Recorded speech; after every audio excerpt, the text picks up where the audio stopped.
The way you've been relating to money is about to fundamentally shift, not because of what AI can do, but because of what it's forcing you to actually feel. Now, what you might be thinking right now is, well, everyone's talking about AI and I don't even know where to start. ChatGPT, Claude, Perplexity. I'm already overwhelmed running my business and managing my money. Now I'm supposed to learn another thing. Perhaps you're worried about being replaced by AI or not being techie enough to get to grips with it. And underneath all of that, what happens if I put all of my financial information into AI and something goes wrong? What if it isn't secure? And here is what I have discovered. That overwhelm, that fear about security isn't really about AI at all. And when I first started using AI around money, I remember my entire body feeling this incredible amount of fear. Would people still need me to help them with money? I'm a former financial advisor, and whenever I speak to my regulated financial advisor friends, people who are still in that side of the financial industry, you can tell that so many of them are resisting using AI for the very same reason. Many of them read about the dangers of AI and focus their entire energy on that because somehow it validates and gives them a reason to actually stay in that fear and to feel valued in the work that they are doing. And none of AI takes away your value. All of this fear that you are experiencing and you are feeling right now is the exact same fear that I remember feeling when I was in my 20s and I was swamped in £30,000 worth of debt. I was avoiding money entirely throughout my 20s when I was a financial advisor. So you can imagine the guilt and the shame connected to that. And it was the same fear that I had when I went into business and was undercharging and had to raise my prices. I was asking myself, beneath this fear, what if I realized that I'm not worth it? The same fear I had when I started my podcast 7 years ago. What if I sound like everybody else? The same fear I had about investing. What if I pick the wrong investment and lose everything? Then you may be experiencing this fear too. And none of this is about AI at all. It's about the money beliefs that we have been carrying our entire life. What if I'm not enough? AI may just be the latest mirror that is showing you where you still believe that your worth is tied to your productivity. So if you're feeling overwhelmed about AI, you're certainly not alone. And in this video and in this episode today, I really want to explore why those feelings are coming up in the first place and what do we do about them. Now, before we go any deeper on this subject, I need to acknowledge something really important in the context of AI. Your fears and concerns about AI security are valid.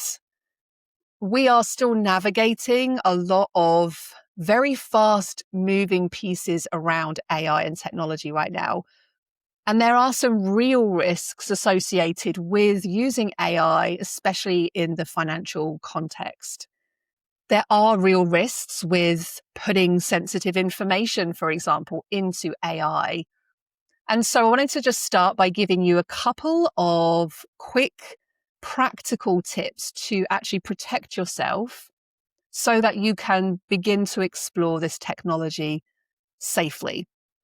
So tip number one is to never put the following information into AI. It sounds obvious, but you should never put passwords, bank account numbers, credit card details, national insurance numbers, or anything that personally identifies you that could be used for things like identity theft.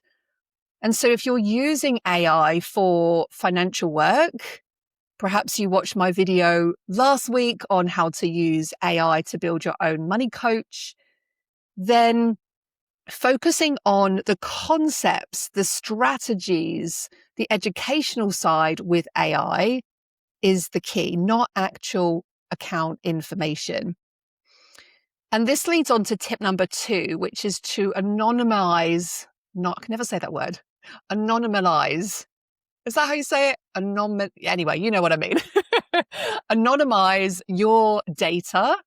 So if you want to analyze your spending patterns or your different budget scenarios, make sure that you remove any of that identifying information first. So rather than uploading your bank statements, you can erase using different tools on your phone or on your computer, erasing any of those financial account numbers first, things like your address even.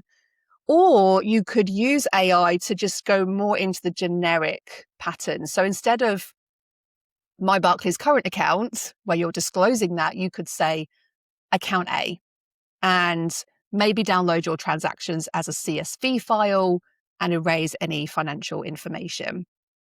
Instead of even things like actual amounts, you can use percentages or rounded up numbers if you're not wanting to actually add any specific data into AI. So you're getting the strategic, practical help without actually exposing your actual financial details. This is really, really important. Tip number 3 is to use reputable tools with privacy settings. So make sure that you stick to established AI platforms such as ChatGPT, Claude, which is my second husband, Gemini, this is Google's version of AI, and go into the privacy settings. Most of these AI platforms, especially the big ones, will allow you to opt out of data training. And there's an actual tick box in the back of your settings on these AI platforms that you need to tick to opt out of this data training. This means that AI cannot share this information any wider for training purposes. And so remember, you can use AI for financial education and for strategy without actually ever inputting a single piece of personal financial information. Okay, so those are your practical protections. If you want the full walkthrough on exactly how to use AI safely with your finances, what prompts to use, how to structure your conversations, which tools work best for different financial tasks, I created an entire episode, and I will probably be doing some more on this, called How to Build Your AI Money Coach. I'll link that in the description. But for now, let's talk about why you're feeling anxious about AI in the first place, because this is where the real transformation happens. And so many of the fears that you might be experiencing right now around AI are all generally pointing to the same thing. Will AI replace me? This fear isn't really about AI. It's the same fear as, am I valuable enough to charge what I'm actually worth in terms of my services? Will my clients leave me if I raise my prices? Will I sound the same as everybody else if I start using AI? This fear isn't about AI. It's the same fear as, do I have anything unique to offer? What if I'm not special?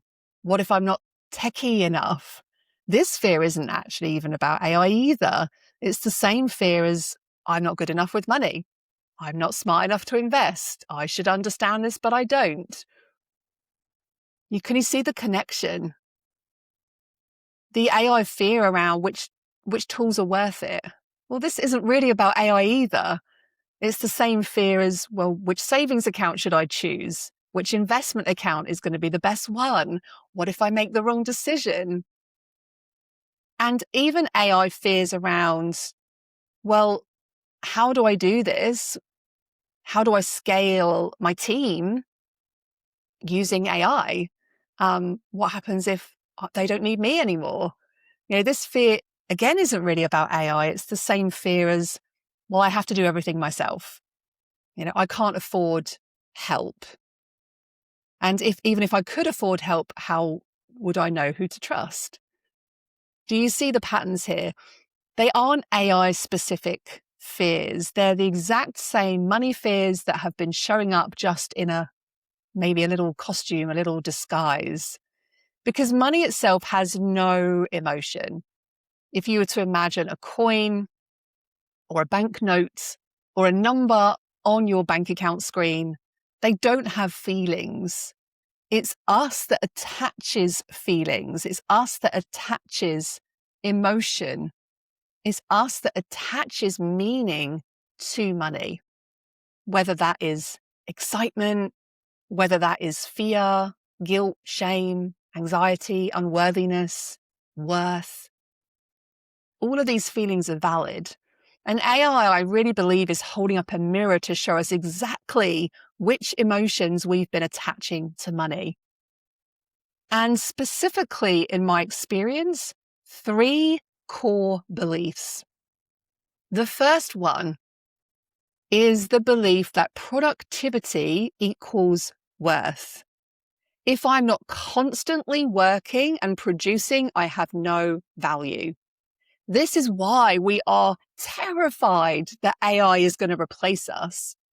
Because if a machine can produce what you produce and you believe your worth is your output, then you believe that AI and the machine of AI makes you worthless. But here's the truth. AI can write, it can think, it can create, it can analyze, but it can't be you. It's not replacing you as a human. It's enhancing the pieces that are already there. Your value has never been in the content that you produce. It's always been in the relationship, the presence, the way that you interact with people, the way that you are. And we learn this from such a young age, don't we? This belief that if we're not working hard, we're of no value. And right the way through from as a young child, from parents who may have raised you to really believe in praising achievement, not actually just being who you are. And from a society and a culture that really glorifies the hustle. And you can see that in conversations with people. It's like, how are you? Oh, I'm working so hard right now, as if they want to be acknowledged for all of that hard work, that it makes them somehow more valuable in society. And AI triggers so much of this because if machines can produce, well, then what makes us valuable? What makes me valuable? If AI could generate all this content that I'm currently sharing with you, well, how does that make me valuable? That could be a belief. If my worth is tied to my output and AI can outproduce me, it can do this, it can generate content faster than I can generate it, then, well, where does that leave me? So that's one core belief I am seeing right now. Belief number 2 is that busyness is safety. So if I stop being busy, if I stop hustling, everything's going to fall to shit. Everything's going to fall apart. And this might be why you want to scale, you want to grow in your business, but you're terrified to use AI to do it because, well, if AI handles the tasks, then where does that leave me? What do I do with this time? And this is why very often I find a lot of people are overwhelmed by all of the AI tools, because essentially our brain and our body, our nervous system is saying, well, if I pick the wrong one, I'm going to fall apart and everything's going to collapse. So we freeze, we don't pick any of them because doing nothing can actually feel safer than doing it wrong. I'm just going to say that again. Doing nothing feels safer than doing it wrong. Oh, did that land for you? I think for so many of us, staying busy has just become this coping mechanism, this distraction from life, this constant movement, constant doing is safer than pausing, reflecting, taking time out. And it's definitely a core wound for so many of us, including my husband, by the way. We talk a lot about this at home. Maybe I should get him on the podcast at some point. A lot of patterns for him are staying busy, being busy, never stopping. And in those moments where he is reflecting or pausing or just sitting on the couch, he's like, I should be doing something.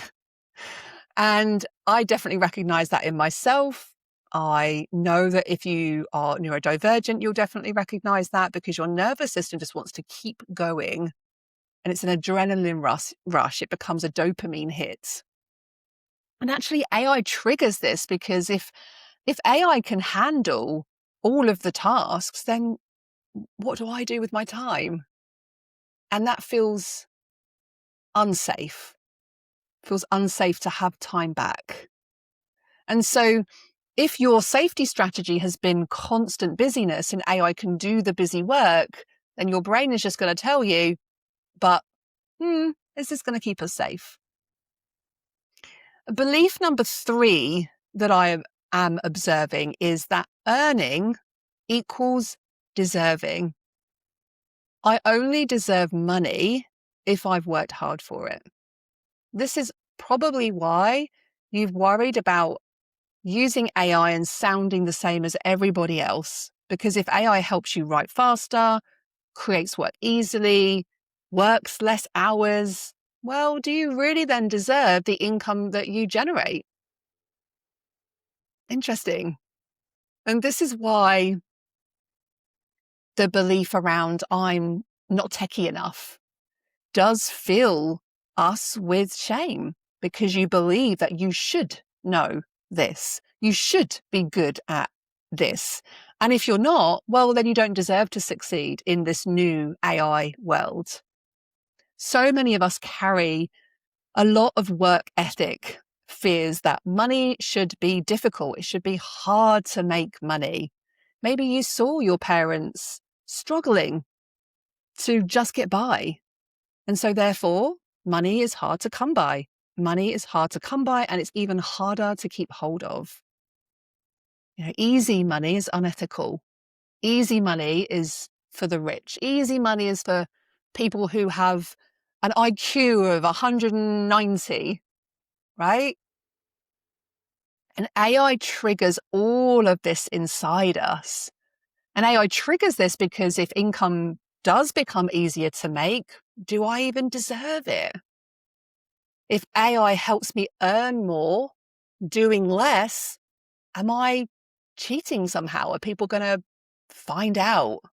Am I going to be found out to be a fraud? So when you are feeling all of this, when you're feeling anxious about AI, what you're really feeling is these old money beliefs, these old patterns, these old wounds, and these beliefs that are being activated. They're not new feelings. AI is just the trigger for these beliefs that you have likely carried for generations. AI is really forcing these old patterns to the surface. So let's just name a couple of these emotions connected to these patterns. Let's focus on 4 primary emotions and notice which one resonates most for you. And then we're going to talk about how to shift that feeling. So emotion number 1 is shame. I'm not enough. I should have learned this sooner. Everybody else is ahead of me. I'm not good enough. I'm not techie enough. This is the shame, the same shame that says, I should have started investing years ago. So shame is one emotion. And it's often the deepest emotion. It's the hardest one to shift because it's the one that we attach directly to our sense of identity. Emotion number 2 is guilt. Best buddies with shame. And guilt is I've done something wrong. I've wasted time trying to figure this AI tool out. Oh, I made the wrong decision to subscribe to this AI tool. And guilt often says that I've done something bad. Shame is I am bad. Guilt is I've done something bad. And most of us have been making our money behaviors mean something about who we are. It's a mirror reflection. Emotion number 3 is fear. I won't be okay. AI is going to take my job. AI is going to replace me. AI is going to replace my income. This is a scarcity consciousness. I am not enough. And I've worked with so many people who feel like this just as intensely when they're a high earner and they're making multiple millions, in the same way as for people who are in debt. It's the same. I'm not enough. I'm not enough to hold this money, and so I stay in debt. Or I'm not enough. I have to keep making more money. It's the same. And then the 4th emotion that I see most commonly is unworthiness. And this can be deeply connected to fear, shame, and guilt. But the unworthiness is I don't deserve it. So if AI can do it, what makes me special? And this can show up in undercharging, over-delivering. Maybe maybe you are using AI and it is doing some of your job now and you're finding yourself over-delivering in another area of your business because you're like, well, that's doing that for me now. So I've now got some free time. I need to over-deliver in something else because we're filling that time because we're not feeling worthy enough. And also, maybe you're self-sabotaging when things are going really well. That's a really common example of what happens when we are held in those belief patterns, in those emotions. And they're not new feelings. AI is just the trigger for these feelings that have been running your relationship with money your entire life. And that's good news. It's good news because it means that once you can identify the feeling, you can start to heal from them. And then you can start to shift your emotion into a state that feels more empowering, taking your power back rather than it disempowering you. You know, what if AI wasn't a threat? What if AI is just the thing that had to come in our modern age to take away this belief that we have to work hard to make money? What if AI is going to be the thing that makes it possible for medical advancements? What if AI is the thing that supports our children to learn differently, to be taught differently in schools? What if AI is the thing that is the catalyst that forces us to be more in relationship, to be more in our humanity? What if? Such a beautiful question. What if? What if AI is going to help us to shift some of the conditioning that has existed in society for way too long? For decades, the systems that we have been taught have taught us that our value equals our output. And we've been treating ourselves like machines. And AI is about to make that unsustainable. And so when AI can produce, you're forced to find your worth somewhere else. Oh, that's a deep one.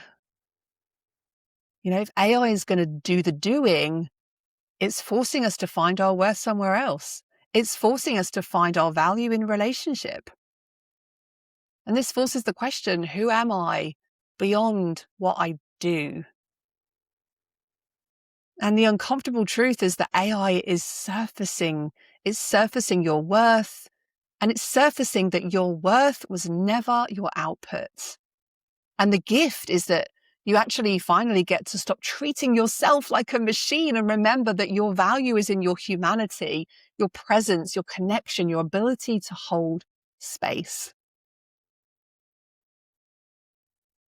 And if you're anxious about AI right now, that's okay. But you were often anxious about something before AI. That feeling of falling behind didn't start with AI. AI is showing you that no amount of keeping up has ever made you feel enough, because the problem was never that you didn't do enough. The problem was believing that you had to earn your enoughness in the first place. And if AI can handle efficiency, what becomes possible? Maybe finally we can give ourselves permission to rest without feeling guilty. And I know this is pretty terrifying. Pretty terrifying for people who use busyness as their safety strategy. But what if rest is where healing begins? What if the space that AI creates for you is an invitation to finally let your nervous system settle down? Old money is really about how much value can you extract through the output. And I really believe the money we are moving into is not hierarchical. It's not competitive. It's not based on output. It's about being in relationship with it, being connected. It's that yin energy, the yin and the yang. The yang is the masculine, the yin is the feminine, the yin is the circular economy, it's the collaborative approach, it's the sharing of resources. My goodness, what would the world look like in that scenario? AI is going to handle all the production and the tasks, the efficiency, and it's going to free us for more relational work, more presence, more intuition, more holding of space, more love for ourselves and each other. What if AI taking over the productivity side of work is actually just the universe's way of giving you permission to stop treating yourself like a machine? So let's do a practice together. If you want to, I feel like I want to acknowledge this in our bodies as we're talking about this. If you want to dive a little bit deeper into somatic mapping the feeling in your body, so you could actually recognize where these old patterns might be living in your body, and then releasing those. Come and join me in the Body of Wealth. It's like $37. It's a great less than 3-hour program to really help to take you into that somatic mapping journey. I'll pop a link in the notes below, but you can find it at themoneypanel.co.uk/body of wealth. But let's do a little worthiness reset. So just 2 minutes to shift from this place of fear that we started talking about at the beginning to curiosity, possibility. And I want you just to place your left hand over your heart onto your chest area. Obviously, don't do this if you're driving. And just feel the connection. This connection into a place of possibility, of life. And just take a deep breath here. And just bring the thought of AI into your mind. Notice where you feel anything in your body. Notice any tension. Don't change it, just notice. And just breathe into that space.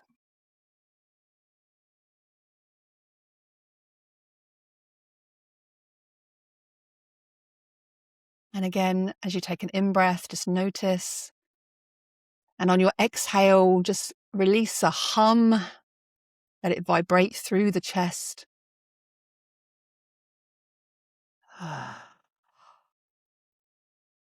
This is activating the vagus nerve. This is one of the most powerful nerves in our entire bodies, letting your body know that you're safe. And you can do that 2 or 3 times.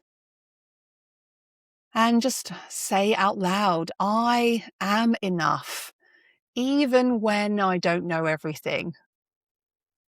I am valuable because of who I am, not just what I do. My clients pay me for transformation, not just information. Feel how different this experience is for you from the belief that maybe you've been carrying, maybe some of the fears. And ask your body, what becomes possible when I stop competing with AI and start using it? Not from the mind, not thinking about it, feeling it. Maybe it's that feeling of freedom. Oh, finally I can have some time back. Maybe it's spaciousness. Maybe it's finally being able to scale without burning out. Whatever it is that's present for you right now, just breathe into it. And just take one more deep breath.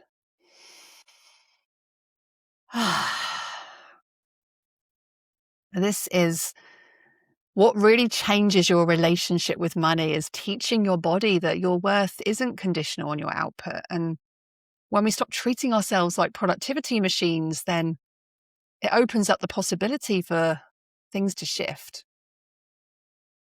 Rest can be productive. Connection does matter. And it's happening right in front of us.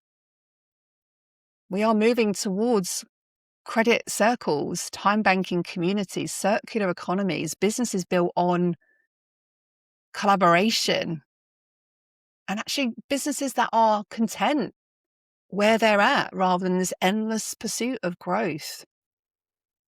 AI may well accelerate this, but it is forcing this question of us. What if we're not here to just produce, what are we here for? What are you here for? We're here for each other. We're here to remember that money was meant to flow, to build systems that honor the yin and the yang, the doing and the being. This isn't about replacing you. It's about remembering that you're not a machine. You're human, and humans need to thrive on connection and relationship. And AI is holding up that mirror to us right now. AI is not going to change how you feel about money, but it is changing the tools. It'll change how you feel by forcing you to confront what you've been feeling all along, that your worth and your output have somehow got tangled up, and that you've been treating yourself like a machine, that you've been trying to earn something that was always yours. So next time you feel that panic about AI, just pause, hand on your heart. What old money wound is this showing me? Because it's not about the technology. It's about the belief that you have to constantly produce to be valuable. And that's a belief that you can change. And if you're wondering, well, okay, Catherine, but practically, how do I navigate this? Here's what I want you to know. You don't need to use every AI tool. If you want to learn more about AI, then definitely go and follow. I'll pop a link in the show notes actually to one of my mentors. And she has been teaching me how to navigate and build an AI dream team. And it's been so phenomenal, releasing time and then not actually filling that time has been a journey, but that's where we start to really shift beliefs. So I'll pop a link below this to dive a little bit deeper into that if that's something you're curious to. But if you need to just use one tool well, Jen, just start with a free version of ChatGPT or Claude, test them, see what feels good in your body. You don't need to be techie. I'm not techie either. I just started asking questions and giving myself permission to be a beginner. You won't sound the same as everybody else if you edit what AI gives you through your lens, through your stories, your voice, your context. AI is a first draft. You are the final draft. AI won't replace you if you lean into what makes you irreplaceable, your presence, your intuition, your ability to hold space for another human being. AI is great for helping you to get super productive and to take all the repetitive work like scheduling and emails and content repurposing and keeping yourself in relational work, coaching, creating, connecting. I'm finding myself doing way more creative work now than I ever used to. But none of this matters if you don't first heal that wound that says, I am not enough. And I've recorded 2 other episodes that you can dive into on the practical piece, how to build your AI money coach, where I walk you through the exact steps, and also 5 AI tools that changed how I manage money. And I'll pop those both in the notes below. And if you want to dive deeper into the emotional patterns that are running your relationship with money, then come and join me in Body of Wealth. The link is below. And the final thought to leave you with here, I don't think the question is, will AI replace me? I think it's what becomes possible when I stop replacing my humanity with productivity. That's where it all begins. That's where the new relationship with money begins. I'll see you next week on the show. Take care, guys.